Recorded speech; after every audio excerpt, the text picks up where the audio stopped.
গৌরবতী যোগব্যায়াম প্রশিক্ষণ কেন্দ্রের ছাত্রী ঐশিকী বেরা আপনাদের সামনে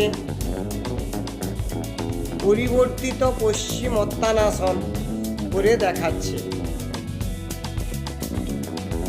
শুরু করেছে এটা পরিবর্তিত পশ্চিমোত্তানাসন। আমাদের যে ন্যাশনাল লেভেলে যে যোগাসন কম্পিটিশান হয়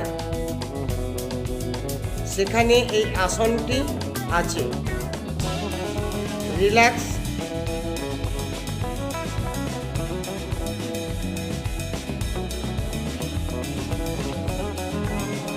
ঐশিকীর এই আসনটি যদি ভালো লেগে থাকে তাহলে ঐশিকীর জন্য একটি লাইক এবং চ্যানেলটিকে সাবস্ক্রাইব করুন আরও নতুন নতুন ভিডিও পাওয়ার জন্য। ধন্যবাদ।